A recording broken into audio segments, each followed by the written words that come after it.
Netflix, you need to do better with your vetting. It's getting ridiculous.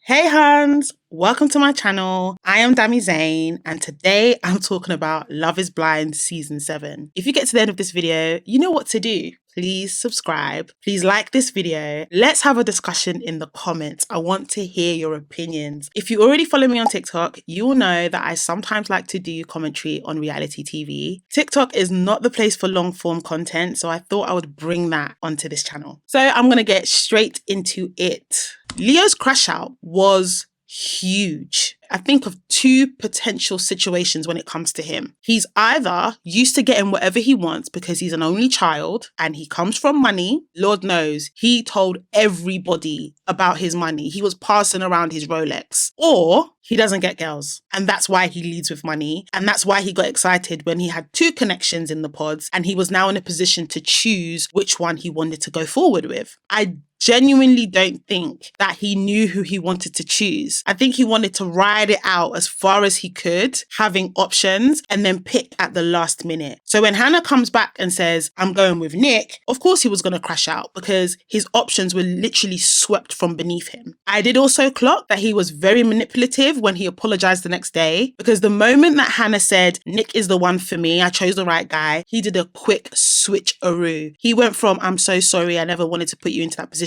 to I'm not the right guy for you and I always wanted Brittany. Now I might as well talk about Leo and Brittany real quick.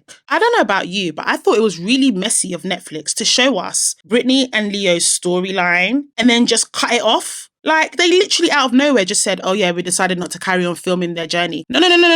Bring it back. We want to know the tea. We want to know why they didn't go on their engagement moon. We want to know why they decided to break up. Why are we having to wait for Brittany and Leo to do interviews before we find out? Anyway, I did some research because I really wanted to know what was going on. And this is what Brittany had to say. The physical connection just simply wasn't there. We had a talk in the beginning about how this could work, and then time went on during the trip and the chemistry just wasn't there, and we mutually felt that. She said that they had long, deep talks about spirituality, but ultimately she put him in the friend zone. When they met, she literally couldn't tell him that she loved him. He kept saying, I love you, you're gorgeous, you're amazing. And she was just like, okay. He tried to kiss her, she pulled back a couple times. She literally said to him, I don't want to say that I love you until I actually feel it. So girl, why did you accept the proposal then? You're just out here wasting everybody's time. Hannah and Nick. I'm going to be so real with you. I don't think Hannah would be engaged to Nick right now if Leo had got there first. She doesn't like that guy. Hannah already admitted that she quit her job to come on the show. So this girl was determined to get a husband. Hannah told all the girls in the pods that she had a funny feeling about Nick. She didn't think he was genuine. So she dumped him. The moment she heard that she was in competition with Brittany, she picked Nick up real quick. It wasn't because she had this light bulb moment and realized that she really liked Nick actually. It was simply because she didn't want to lose. She wanted to be picked. And I also suspect that Hannah has low self-esteem. She looked at herself, she looked at Brittany and thought there is absolutely no way Leo's going to pick me over Brittany. So I better go back to Nick, who's telling me that he's on me so that I can be sure that I will get engaged. And it worked. As soon as they leave the pods now, and it's just them two, all of a sudden she's nitpicking at everything about him. I didn't get the whole, I'm getting it because you went to go play with some ducks. I didn't get that. But definitely another woman laughing and joking about me and you're there laughing will have irritated me a little bit as well. I'll be very honest. Although I do think Hannah blew it out of proportion with her list, I still think that Nick is into Hannah a lot more than Hannah is into Nick. I think both of them are not sure about the relationship. So it's difficult for me to kind of predict who's going to say yes and who's going to say no. But I do for sure think that they're not going to get married. Garrett and Taylor. I'm not going to lie. At the beginning, I was very worried about Garrett. He made it very clear that he only dates white women, or he's only ever dated white women. And when Taylor refused to tell him her mother's name, he was like, I don't trust her. What is she trying to hide? Etc, etc. But they seem attracted to each other, to be honest. And it looks as though the only real issue they have is Garrett's family. I get the sense that he's trying to say that because it's happening so quickly, they just want to make sure he's happy. They want to make sure she's the right one. But that we want to make sure she's the right one for me seems a bit loaded, especially because Garrett was already showing signs that he wasn't sure about her because of her ethnicity earlier in the pods. It would be very interesting to see how the wedding day goes and what else comes out from the whole situation. But let me know what you think in the comments. Marissa and Ramsey, it's literally physical attraction and physical attraction only. I don't see anything deeper than that between Marissa and Ramsey. And I find it very strange of Ramsey to pick up on the fact that she was ex-military after the engagement honeymoon and them living together. Why did you wait? This is something you should have brought up when she told you. And if you cared about it so much, why did you propose to her? I remember the date she had with Bodan just before Ramsey revealed his star sign. I really thought that date went so well. They both expressed that they no longer share the same beliefs as the military. They clearly had a lot of chemistry. There was no real red flags between them. I actually thought she was going to choose Bodan. So when she ended up with Ramsey, I was like, girl, at this moment in time, I'm not convinced that Marissa or Ramsey are going to go through with it. I have a feeling that Marissa will say yes, but Ramsey will say no. Alex and Tim. I'm convinced Alex doesn't truly like Tim anymore. Don't get me wrong. They clearly had a connection in the pods. Tim did a lot of trauma dumping. They cried together. They shared stories about their family. They definitely liked each other enough for Tim to propose and for Alex to say yes. However, when they met in real life, I think Alex got the ick.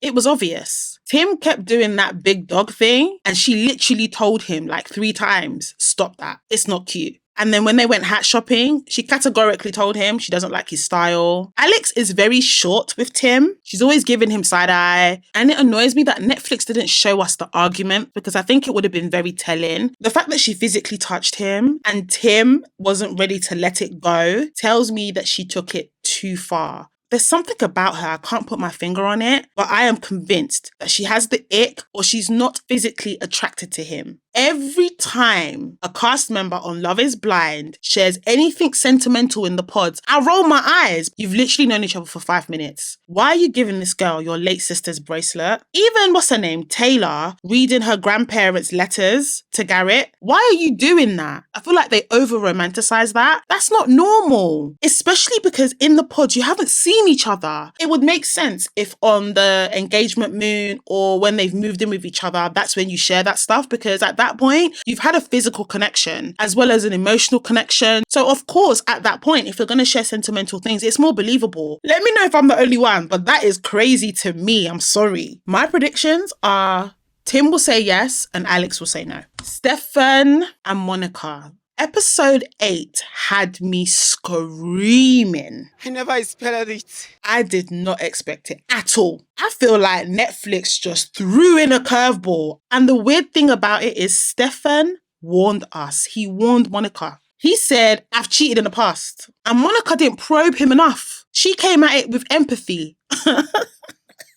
You know when guys do that thing where they've checked out, they don't want to be there no more, but instead of dumping you, they start treating you crazy so that you dump them? That's what Stefan did. After the first night out with the rest of the couples, that night he went and got her slippers. He made sure that the temperature was right. She was eating dinner in a bikini. I thought that was strange. He was nattering about the night. He was clearly excited. Monica turns around and goes, babe, I love you, but you're talking too damn much. I'm not going to lie. I didn't like that reaction from Monica. I felt like she was being mean to him. When she was talking about receiving gifts and she was going on and on about designer bags and other designer brands, and Stefan clearly was like checking out. And then shortly after that, he turns around and goes, I'm scared about getting married. I think he came to the realization that, this isn't for me. When he was talking to Taylor and he was being vulgar, that was a very, very weird conversation to have. And it was clear from that conversation that Monica and Stefan are not compatible sexually. When he got caught, he had checked out. He didn't care. He didn't even fight for this love. I mean, Taylor was in the house talking wicked and bad about him. And he comes right into the room, goes to the fridge, gets whatever he wants to get out of the fridge and walks straight back out. So these lot were brazen. They were saying what they were saying right in front of him. He did not react. He didn't care. When she questioned him about it, he said, yeah, I did it. Yeah, you deserve better. Yeah, I'm going to pack my bags and go. He wanted to leave. He didn't want to marry Monica. He either was in love with Monica at the beginning and slowly realized this is not for me. And then rather than having that conversation, did a madness, so that he could be excused, or he was doing big time master manipulator from the beginning, acting like he's golden retriever when really he's a bully XL. His whole demeanor changed. His whole aura was different. It was giving there's darkness behind those eyes. Now, last but not least, Tyler, I was rooting for you. I was rooting for you. We were all rooting for you. How dare you? Ashley and Tyler were giving Brett and Tiffany. They were giving Brett and Tiffany 2.0. They were praying together. They were talking about having kids, abstinence, waiting till marriage, the whole shebang. However, there was a couple times where Tyler was giving Ashley some hints because he said, some of my exes are going to come out and say things, but don't believe them. And this is why women need to probe more. We need to probe more. When you hear things like this, we need to be like, huh? We need to open our ears and open our eyes and really assess what we're being told. Now, obviously, by the time I'm filming this, everybody knows that Tyler is a baby dad. We also know that he was taken to court by one of his exes because he owed 10K. And I did do some digging and I did find some details about the court case. The last payment he made towards the debt that he owed his ex was May 2023. Love is Blind was filmed in October 2023. Mind you, when it comes to finances, I totally get it if people don't want to share their financial situation with someone that they've only met for 5 minutes. But it definitely needs to be a conversation you have before you walk down the aisle. I'm just saying. Now with the kids, listen, my issue isn't that Tyler is a baby dad. That's not my problem. My issue with the whole thing is why didn't you say that before you proposed? He omitted that information before he proposed, which meant he didn't give Ashley the opportunity to make an informed decision around whether or not she actually wanted to be married to the guy. He was playing picture perfect so that when he dumps the bomb on her, now she's conflicted because feelings are already involved. That's very manipulative. I don't like that. She should have been told early. And I've spoken about this on TikTok and someone left a comment saying maybe he didn't want to put that on the show. If he didn't want to put it on the show, why are we finding out at the end of episode 9? Why is it now a narrative? Why is it now part of our story if you didn't want it to be on the show? It's embarrassing. And I'm so glad that Ashley said, I don't feel like I know you. This is something we should have spoke about. He had ample opportunity to bring it up because they were talking about having children. And he didn't bring it up at all. He met her dad knowing what he knew. And then he's doing up hoodie up crying. No.